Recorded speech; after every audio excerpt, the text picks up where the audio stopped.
Assalamualaikum warahmatullahi wabarakatuh. Bismillah. Alhamdulillah rabbil alamin. Hamdan syakirin, hamdan na'imin, hamdan yu'afi ni'amahu wa yukafi majidahu. Ya Rabbana lakal hamdu kama yanbaghi li jalali wajhika wal azim sultanik. Asyhadu an la ilaha illallah, asyhadu anna Muhammadan abduhu wa rasuluh.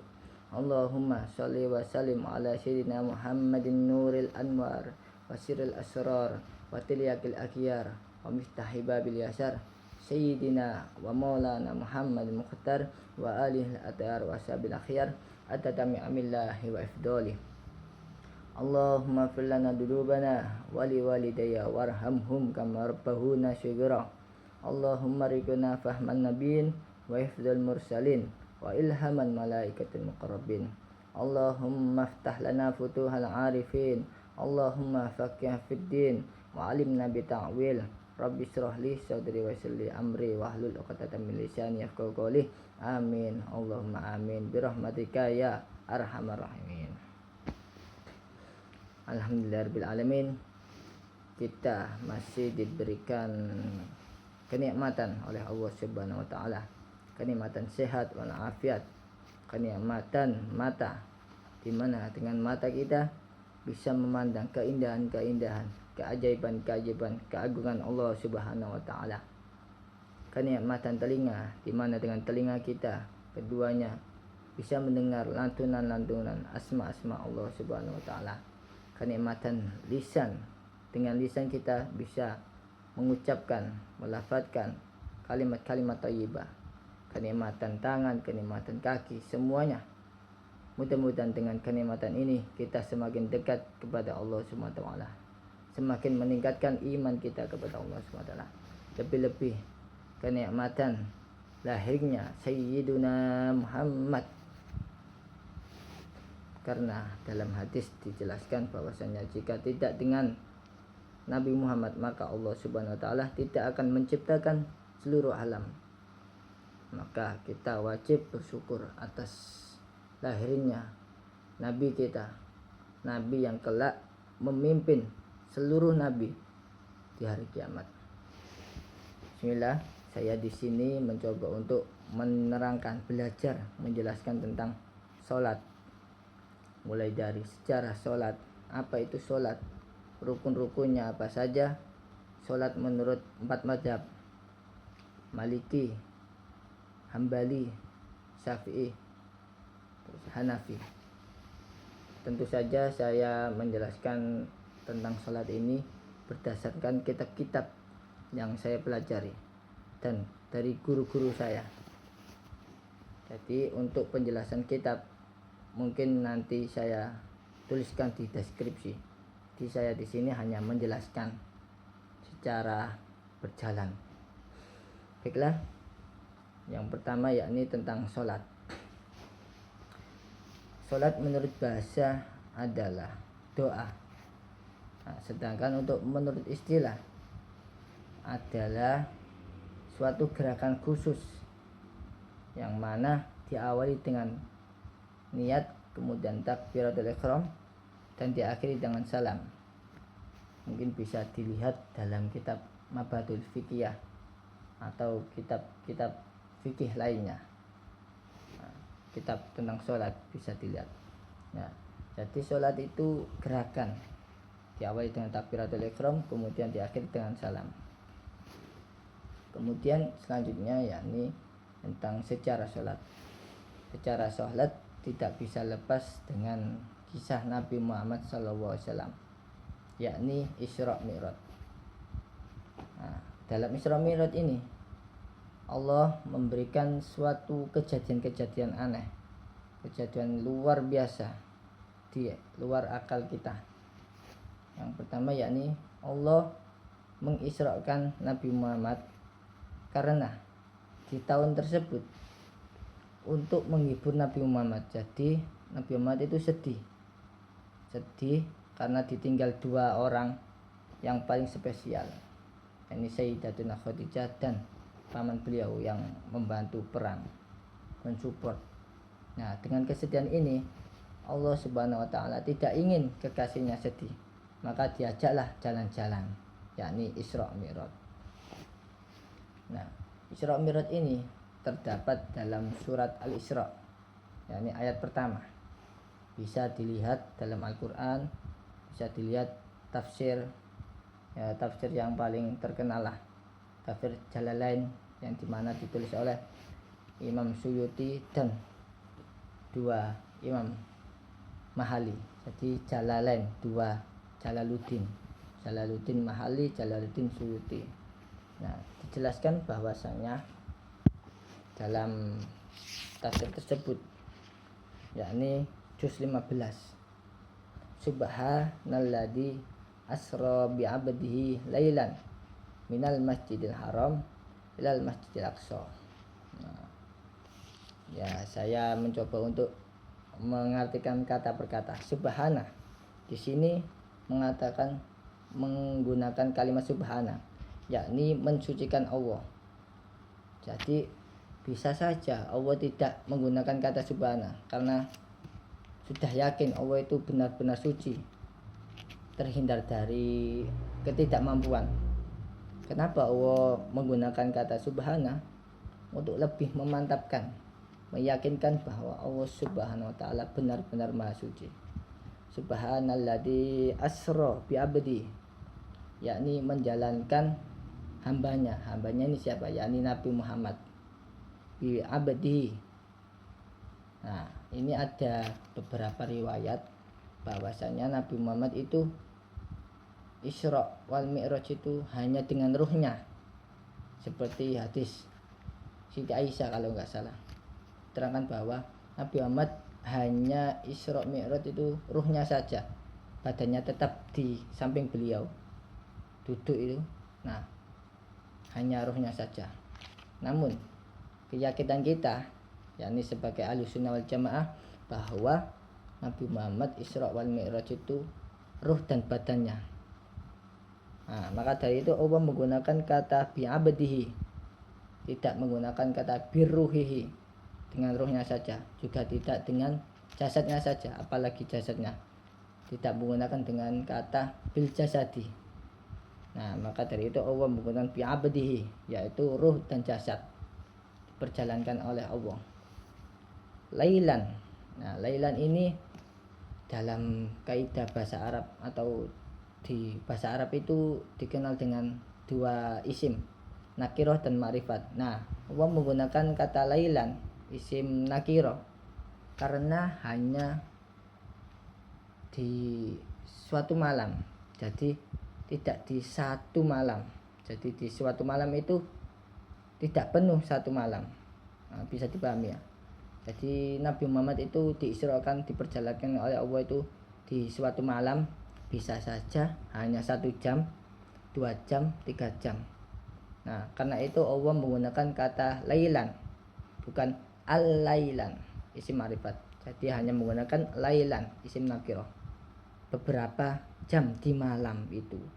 Nah, kemudian minal masjidil haram ilal masjidil aqsa, dari masjidil haram ke masjidil aqsa, Baitul Maqdis.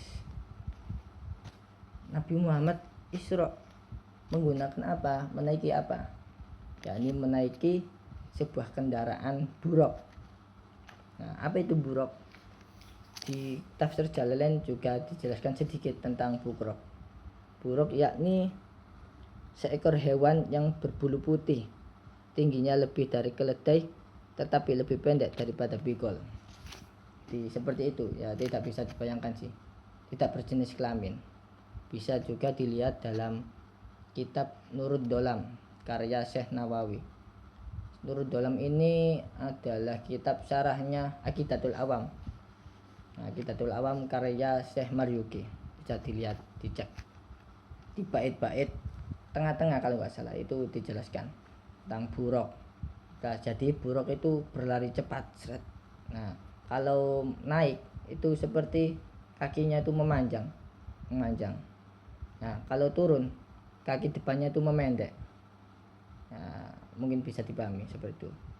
Jadi asal usul buruk ini suatu ketika itu sebelum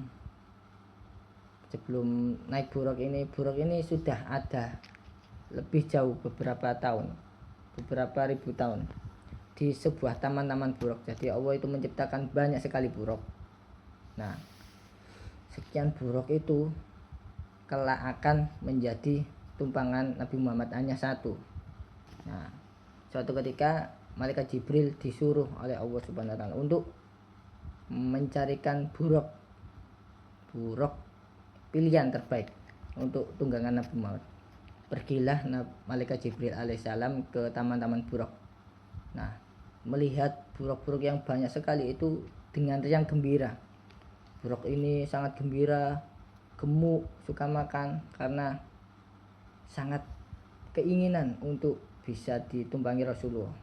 Semua bahagia kecuali hanya satu buruk yang sedih, lesu, kuru, tidak selera makan.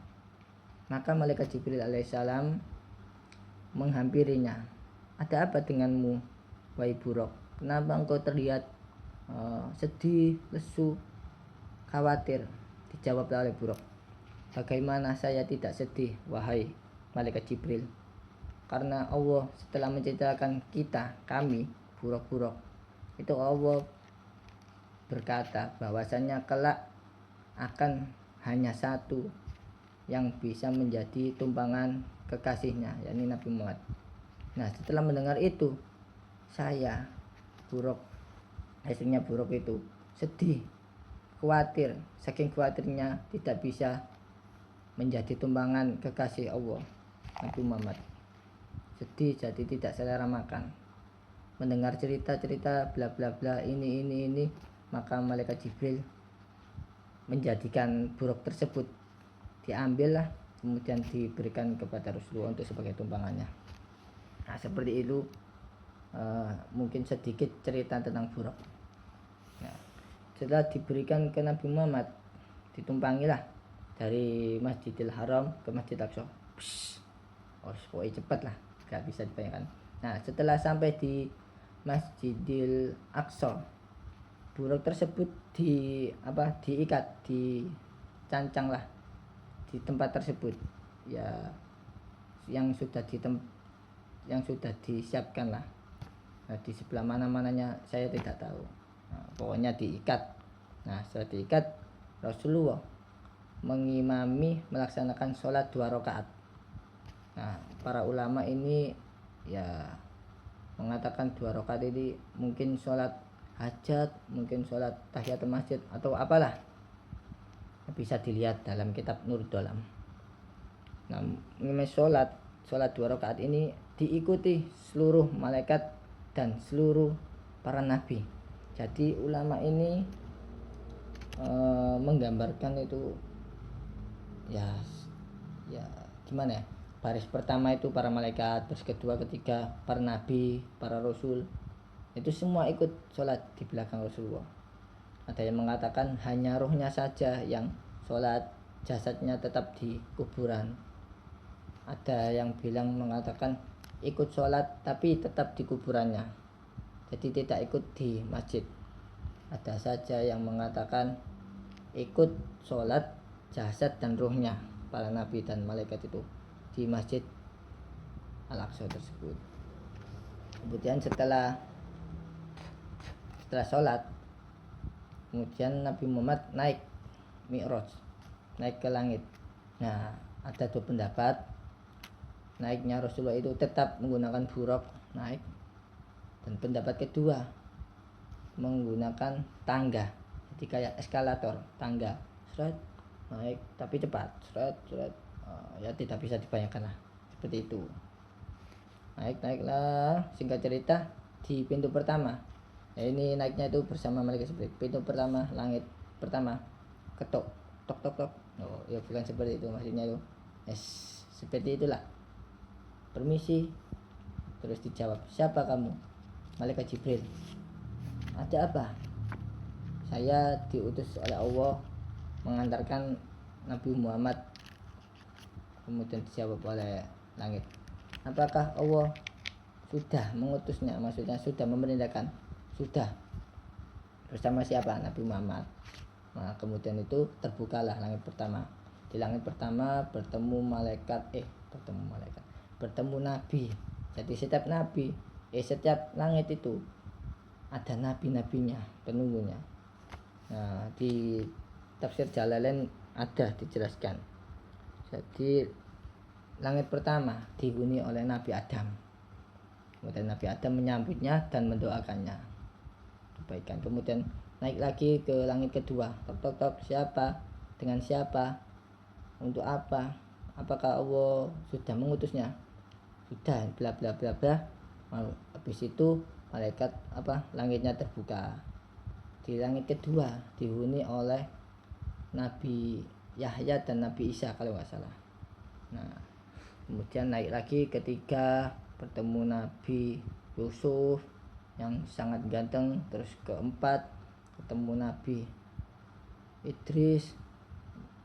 Kemudian keenam Nabi Musa, ketujuh Nabi Ibrahim. Kemudian naik ke Sidratul Muntaha. Akan tetapi malaikat Jibril tidak mampu. Jadi sampai hampir menuju Allah, malaikat Jibril itu tidak mampu, tidak bisa ikut Rasulullah. Kemudian Rasulullah bertanya, apakah berani, apakah rela suatu sahabat ditinggalkan? Jadi Rasulullah ini menegur malaikat Jibril, mosok koncoe dhewe sahabat gak gelem ngeterno. Malaikat Jibril menjawab, bukannya saya tidak mau mengantar ya Rasulullah, saya ingin selalu bersamamu, akan tetapi saya tidak mampu jika bertemu dengan Allah, saya akan hancur. Kemudian dijawab oleh Nabi Muhammad, bukankah Allah menciptakanmu dari cahaya? Benar Rasulullah, saya diciptakan dari cahaya, tapi cahayaku dengan cahaya Allah itu berbeda. Diibaratkan seperti ini, Nabi Muhammad itu dari nurnya Allah. Nah, seperti suatu matahari itu yang bisa sampai ke matahari adalah hanya cahayanya matahari. Jadi selain cahaya matahari maka akan hancur, lebur. Nah, seperti itu. Mungkin bisa dipahami. Jadi Nabi Nur bertemu Nur bisa gatuk. Jadi satu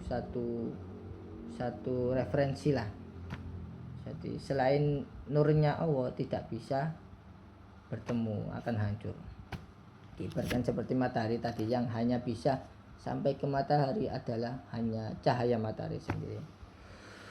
Kemudian di sana bertemu Allah, bercakap-cakap dalam kitab Bulughul Mahram karya Ibnu Hajar Asqalani tentang bab sholat itu dijelaskan lah waktu-waktu sholat. Kemudian di tengah-tengahnya itu diterangkan dari Imam Muslim kalau nggak salah, bahwasanya ini Nabi Muhammad benar-benar bertemu, melihat secara nyata Allah Subhanahu wa taala. Jangan mendapat perintah sholat 50 kali. Kemudian setelah itu bla bla bla begini caranya begini. Kemudian Nabi Muhammad turun ke langit ketujuh, bertemu Nabi Musa. Kemudian Nabi Musa bertanya, apa yang diperintahkan oleh Allah kepadamu dan untuk umatmu? Saya diperintahkan begini sholat 50 waktu, sehari 50 waktu. Kemudian Nabi Musa menjawab, kembalilah kepada Allah, mintalah keringanan karena umatmu tidak akan mampu melaksanakan sholat sebanyak itu. Kemudian Nabi Muhammad menjalankan apa yang disarankan Nabi Musa. Naik lagi, turun lagi, naik lagi, turun lagi, bolak-balik lah mondar-mandir sampai hanya 5. Kemudian bertemu Nabi Musa. Apa yang diperintahkan oleh Allah? Saya sholat 5 waktu sehari. Terus Nabi Musa tetap ngeyel, mintalah keringanan lagi kepada Allah, keringanan karena umatmu tidak akan mampu.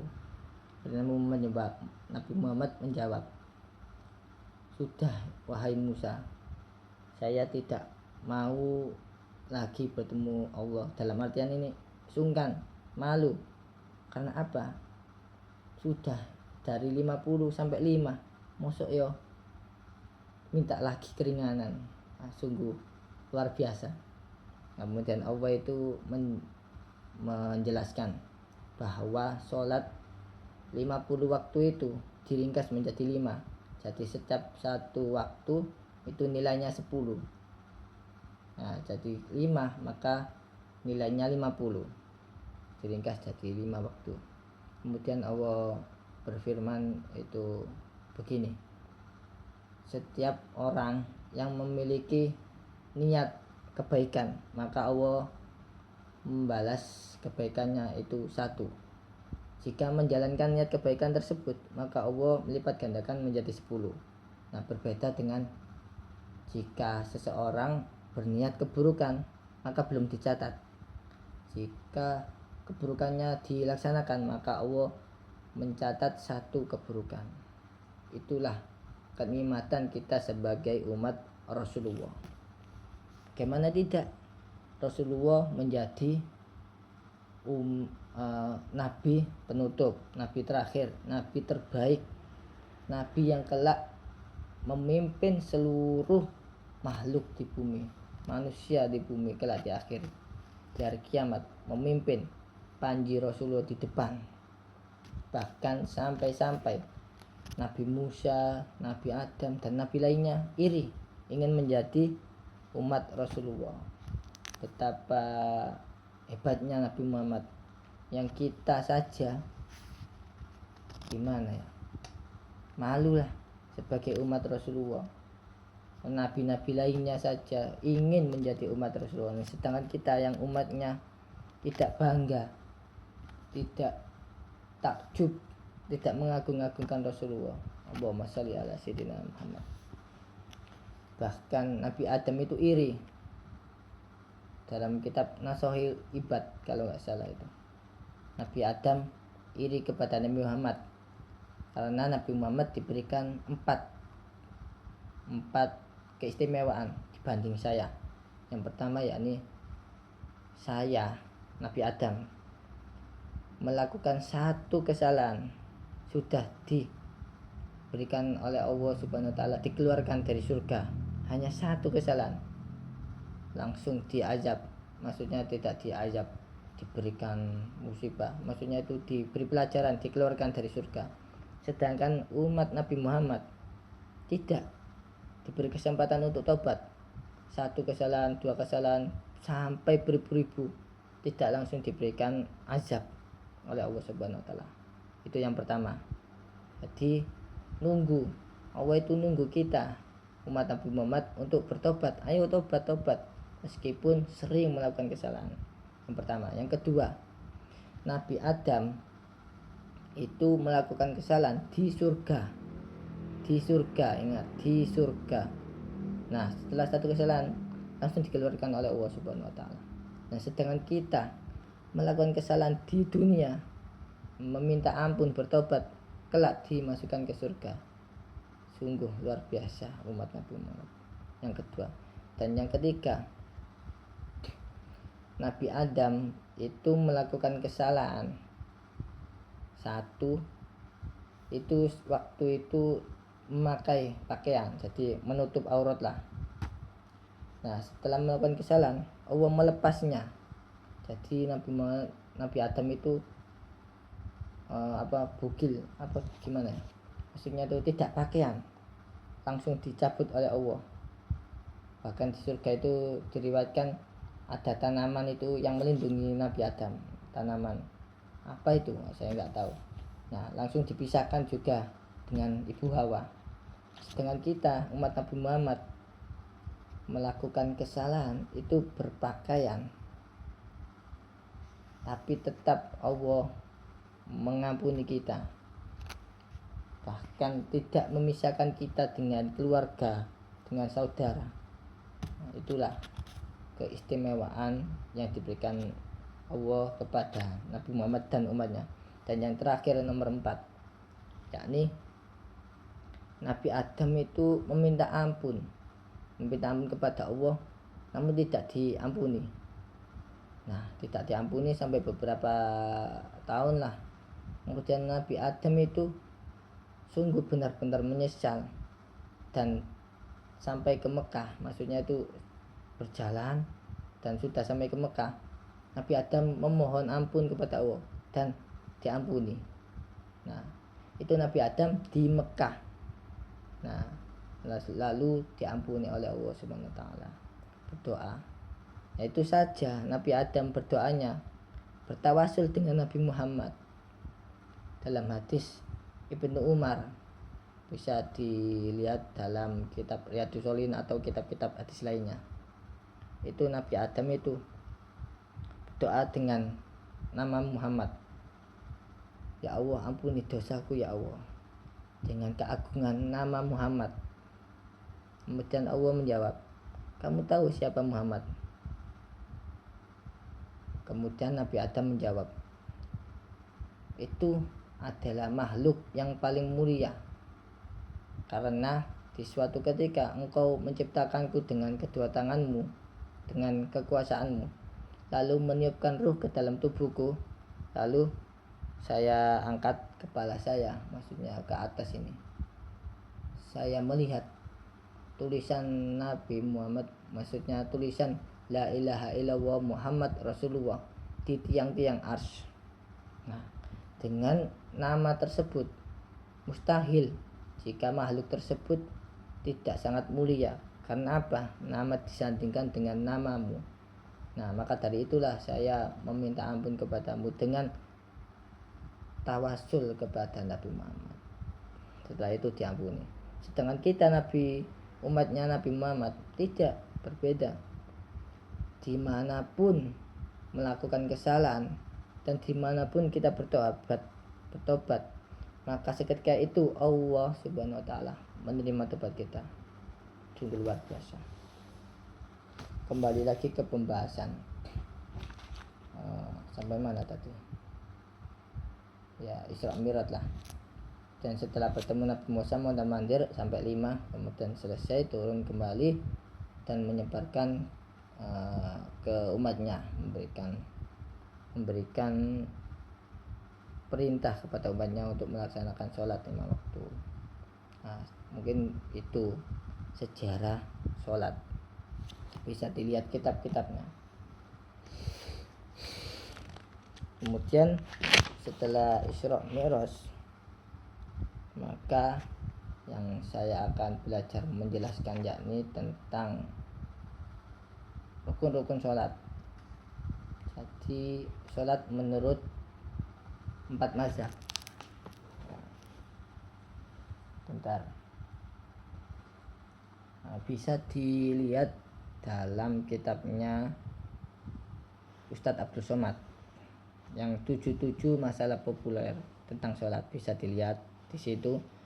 Beliau menjelaskan panjang lebar tentang sholat menurut imam ini. Jadi kita dengan belajar tersebut, maka kita tidak akan saling menyalahkan. Apa itu sholat kok tangannya begini, tangannya lepas, gak niat, gini. Nah, kemudian bisa dilihat juga dalam kitab Kaifatus Sholih, Kaifatus Sholah atau Sholih itu saya lupa, kitabnya Kiai Ihya Ulumuddin, yang pengasuh pondok pesantren Pujon Malang. Beliau merupakan murid kesayangan Sayyid Muhammad Maliki Mekah, ulama Mekah Ahlussunnah wal Jamaah. Bisa dilihat. Bentar ya.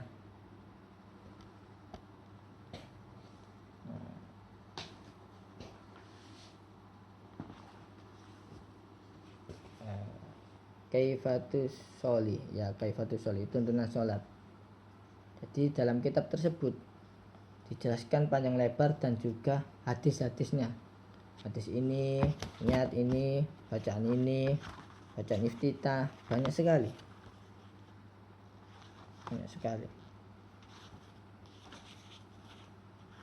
Nah, saya pernah mondok di sana itu, yang pertama kali ketemu itu kitab tersebut. Jadi sampai hatam. Sekali baca itu langsung hatam. Karena apa?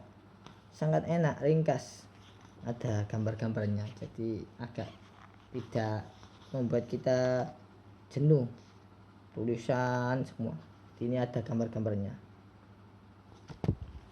juga bisa dilihat dalam kitabnya Ustadz Abdul Somad. Yang pertama yakni tentang sholat, yakni niat. Pertama niat. Apakah sholat itu wajib berniat? Ya, wajib. Innamal a'malu binniyat wa innama likulli imri'in man nawa. Jadi segala sesuatu itu tergantung niatnya. Dan manusia itu mendapat balasan itu atas niatnya. Jadi kita niat baik, maka Allah membalas kita dengan kebaikan. Kemudian niat itu apakah dilafalkan atau hanya di hati? Nah, ini pendapatnya berbeda-beda. Di kalangan kami, kita Ahlussunnah wal Jamaah, Imam Syafi'i, hanya di hati. Cukup di hati. Berbeda dengan imam-imam lainnya. Boleh diucapkan asalkan ada was-was dalam hati. Diucapkan usolli fardol duhri, boleh diucapkan. Kemudian ada imam lainnya itu at-talafuz bin niat bid'atun.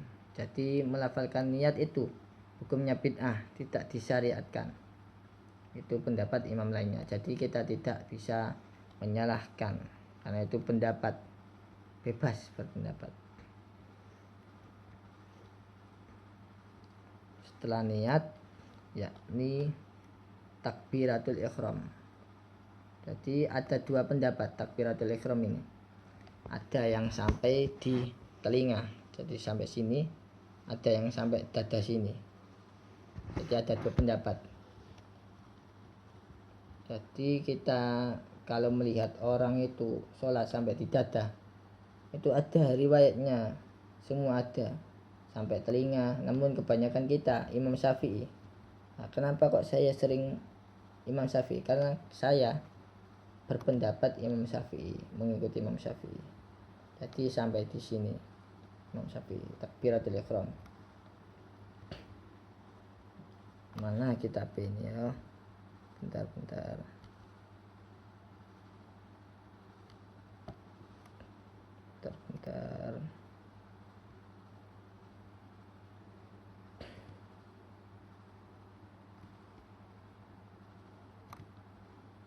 Ya, dalam kitab tersebut juga dijelaskan tentang sholat itu apa, manfaat sholat berjamaah, cewek, maksudnya perempuan, apakah boleh sholat ke masjid. Banyak sekali. Ada dua hadis di sini. Sholat perempuan itu lebih baik di rumah daripada di masjid. Nah, itu. Kemudian lebih baik di dalam rumah yang sempit, maksudnya tertutup, daripada di rumah.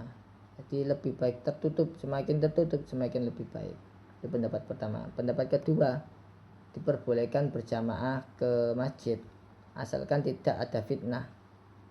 Nah, itu pendapatan kebanyakan mayoritas Syafi'iyah. Imam Nawawi berpendapat boleh-boleh saja ke masjid cewek itu asalkan tidak menimbulkan fitnah, tidak memakai perhiasan yang berlebihan, tidak memakai wangi-wangian yang mengundang syahwat. Itu perbedaannya. Kemudian Syekh Yusuf Al-Qaradawi juga berpendapat bahwa perempuan bisa keluar rumah, ke sekolah, ke kampus, pasar lainnya, akan tetapi tidak dilarang untuk pergi ke tempat yang paling baik. Jadi tetap boleh pergi kemanapun, akan tidak menimbulkan syahwat. Nah, mana ini tentang niat. Nah, sebelum niat, maksudnya sholat ini apakah wajib bagi seluruh umat muslim? Wajib, karena dalam Al-Quran dijelaskan waqimus sholat wa atuz zakah, dirikanlah sholat, tunaikanlah zakat. Dalam hadis juga dijelaskan bunyal Islam ala khamsin. Jadi Islam itu berdiri atas lima pondasi. Asyhadu alla ilaha illallah wa syahadat, salat, zakat, puasa. dan haji. Bisa dilihat dalam kitab Riyadhus Shalihin Imam Nawawi. Nah, ya, tentang niat. Kapan waktu niat sholat? Nah, ini yang paling penting. Dalam hal ini sudah masuk ke dalam ranah sholat menurut 4 madhab. Jadi saya menjelaskan tentang 4 madhab. Yang pertama yakni sholat niat itu letaknya di mana? Dalam sholat menurut Imam Syafi'i, ingat, Imam Syafi'i itu bersama-sama. Jadi korona yukorinu mukorona, bersamaan dengan takbir. Jadi Allahu Akbar. Nah, di tengah-tengah itu kita niat Allah sholli fardhu subuhi, sholli fardhu asri atau apalah sampai bar selesai. Jadi di tengah-tengah itu niat kita niatkan. Itu menurut Imam Syafi'i. Sedangkan untuk menurut Imam Maliki, Hambali, Hanafi, niat sebelum takbiratul ihram. Jadi niat beberapa saat sebelum takbiratul ihram. Jadi bisa diingat-ingat, Imam Syafi'i niatnya bersamaan dengan takbiratul ihram. Sedangkan 3 imam Maliki, Hambali, Hanafi niatnya sebelum takbiratul ihram. Itu tentang niat.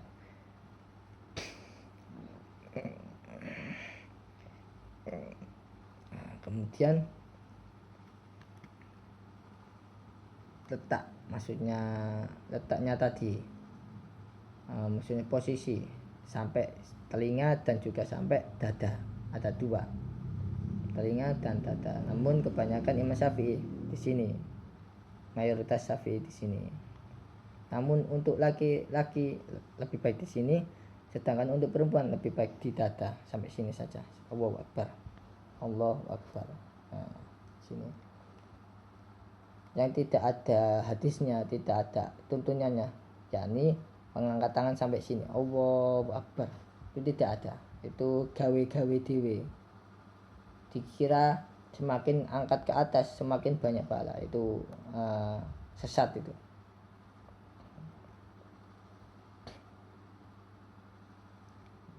Mana lagi? Kemudian letak tangan. Nah, letak tangan. Jadi letak tangan ini berbeda-beda pendapat. Jadi begini. Letak tangannya ini ada yang di sini pergelangan, ada yang di tengah-tengah, dan ada hanya di sini ditempelkan saja. Nah, itu perbedaan.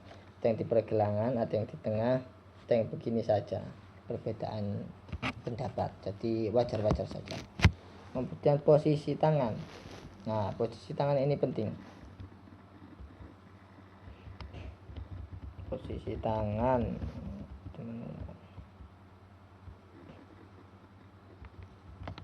Kalau Imam Syafi'i itu baina sodri wasurroti, antara dada dan perut. Jadi di ulu hati tengah-tengah. Nah, itu Imam Syafi'i. Baina surroti wasodri, di antara dada dan perut, di tengah-tengah. Imam Syafi'i. Ada yang di hati, pas hati, itu Imam Syafi'i.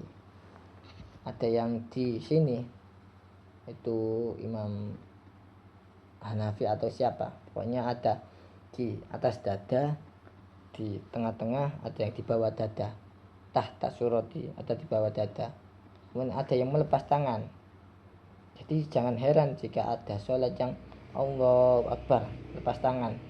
Itu Imam Maliki lepas tangan. Jadi jangan bilang sesat Wahabi. Jangan. Jadi perbedaan pendapat itu. Jadi semakin banyak orang memiliki pemahaman, maka semakin luas pemikirannya, tidak saling menyalahkan. Nah, ingat-ingat. Yang pertama tadi niat.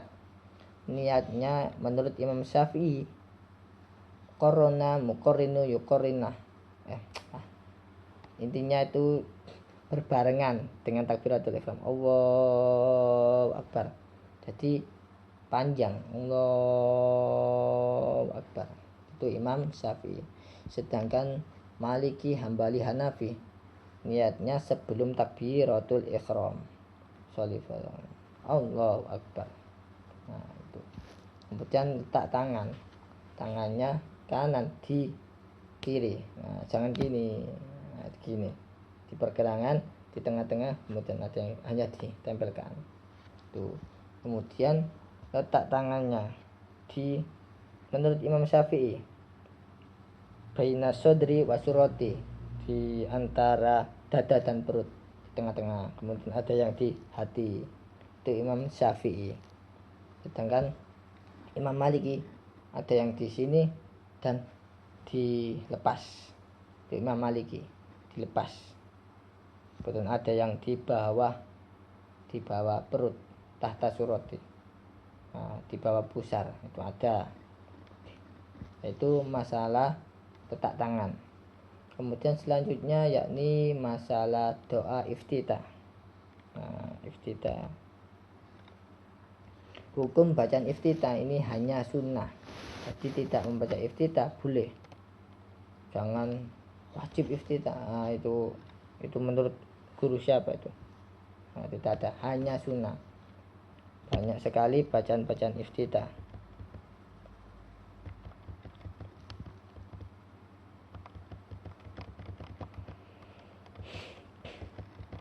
Ada yang Allahu Akbar kabira walhamdulillah katsira wa subhanallahi bukratan wa asila. Ada yang seperti itu. Ada yang inni wajjahtu wajhiya lillati fataras samawati wal ardi hanifan wa ma ana musyrikin. Ada. Kemudian ada wajjahtu wajhiya lillati fataras samawati wal ardi hanifan musliman wa ma ana musyrikin. Inna sholati wa nusuki wa mahyaya wa mamati rabbil alamin. Ada. Kemudian ada juga Allahumma ba'id baini wa baini. Ada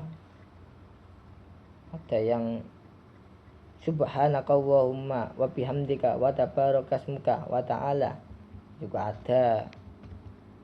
Jadi berbeda-beda. Tapi kebanyakan mayoritas ulama dan Nahdiyah NU itu membaca Allahu Akbar kabira wa hamdaka katsira subhanahu wa ta'ala, itu NU. Sedangkan Muhammadiyah itu Allahumma ba'id baini wa baini, itu dan seterusnya itu. Jadi